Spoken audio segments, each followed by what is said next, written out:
महाराष्ट्रात गेल्या आठवड्याभरापासून जर आपण बघितलं तर मान्सून रखडला असला तरी अनेक भागांमध्ये पाऊस हा पडतच आहे।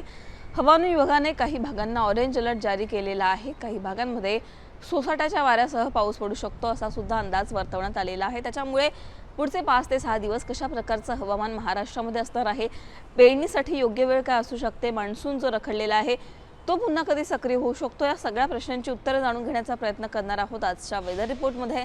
नमस्कार, मी पूजा, तुम्ही पाहताय मुंबई तक। सगळ्यात पहिल्यांदा सॅटेलाइट इमेज बघा, तुम्हाला यामधून काय कळेल कशा प्रकारचं हवामान जे आहे ते ओव्हरऑल महाराष्ट्रावर आहे तुम्हाला समजेल। कोकण असेल किंवा ओव्हरऑल जर तुम्ही बघितलं तर अर्ध्या महाराष्ट्रामध्ये काही ठिकाणी ढग आपल्याला पाहायला मिळतात। या भागांमध्ये पावसासाठी अनुकूल असं वातावरण तयार झालेलं आहे।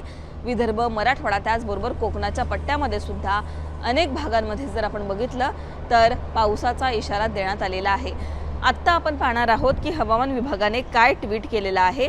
या ट्विटच्या माध्यमातून आपल्याला समजेल की कोकण असेल किंवा विदर्भ, मराठवाड्यामध्ये कशा प्रकारचा इशारा हवामान विभागाने दिलेला आहे। कोकणातील जिल्ह्यांमध्ये तुरळक ठिकाणी विजांच्या कडकडाटासह वादळ, सोसाट्याचा वारा आणि 30 ते 40 किमी प्रति तास वेगाने हलका ते मध्यम स्वरूपाचा पाऊस पडण्याची शक्यता आणि 30 ते 40 किमी प्रति तास वेगाने वारे वाहण्याची शक्यता वर्तवण्यात आलेली आहे। मध्य महाराष्ट्र आणि मराठवाड्यातील जिल्ह्यांमध्ये तुरळक ठिकाणी विजांच्या कडकडाटासह वादळ, सोसाट्याचा वारा आणि हलका ते मध्यम स्वरूपाचा पाऊस पडण्याची शक्यता आहे। विदर्भातील जिल्ह्यांमध्ये तुरळक ठिकाणी विजांच्या कडकडाटासह वादळ होण्याची शक्यता सुद्धा वर्तवण्यात आलेली आहे। आता मॅप वाईज आपण पाहणार आहोत कुठे कशा प्रकारचा अलर्ट देण्यात आलेला आहे। इकडे जर तुम्ही बघितलं तर 8 तारखेचा अंदाज पहा। कोकणाच्या सगळ्या पट्ट्यामध्ये त्याचबरोबर विदर्भ असेल, मराठवाडा असेल म्हणजे अहिल्यानगर, पुणे, रायगड, रत्नागिरी, सिंधुदुर्ग या सगळ्या भागामध्ये आपल्याला ऑरेंज अलर्ट जारी केलेला आहे। सोसाट्याच्या वाऱ्यासह विजांसह पाऊस पडू शकतो असा अंदाज आहे। 9 तारखेला सुद्धा रत्नागिरी, सिंधुदुर्गला येलो अलर्ट आहे। पुणे, सातारा, सांगली, अहिल्यानगर, बीड, लातूर, सोलापूर, सांगली, नांदेड या भागांमध्ये येलो अलर्ट म्हणजेच काय तर सोसाट्याचा वाऱ्यासह पावसाची शक्यता वर्तवण्यात आलेली आहे। 9 तारखेचा हा अंदाज होता। 10 तारखेला सुद्धा आणि 11 तारखेलाचा सुद्धा तुम्ही जर अंदाज बघितला तर अहिल्यानगर, बीड, सोलापूरला आणि धाराशिवला 10 तारखेला येलो अलर्ट आहे। तर 11 तारखेला सोलापूर, लातूर, धाराशिव आणि विदर्भामध्ये अमरावती, यवतमाळ, वर्धा, चंद्रपूर, गडचिरोली, गोंदिया, नागपूर, भंडाराला येलो अलर्ट आपल्याला पाहायला मिळत आहे।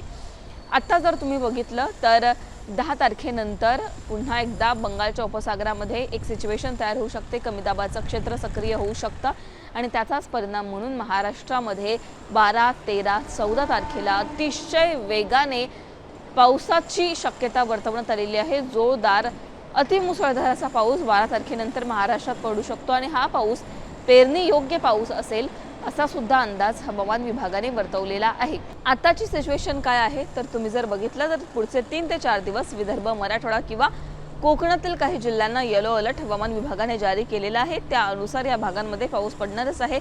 पण 10 तारखेनंतर पुन्हा एकदा बंगालचा उपसागर किंवा अरबी समुद्रामध्ये तशा प्रकारच्या हालचाली पावसासाठी अनुकूल तयार होणार आहेत आणि मान्सून पुढे सरकायला मदत होणार आहे आणि त्याच्यामुळे खरा पेरणी योग्य पाऊस 12 तारखेनंतर महाराष्ट्रातील अनेक जिल्ह्यांमध्ये पडणार असल्याचा अंदाज सुद्धा वर्तवण्यात आलेला आहे।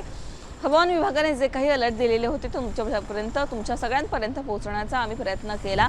आणखीन तुम्हाला काही प्रश्न असतील या सगळ्या वेदर संदर्भात तर ते तुम्ही कमेंट सेक्शनमध्येच मांडू शकता।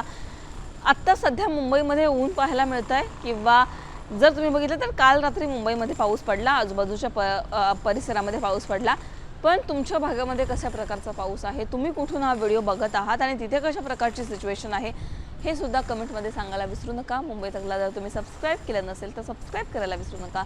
हा व्हिडिओ पाहिल्याबद्दल धन्यवाद।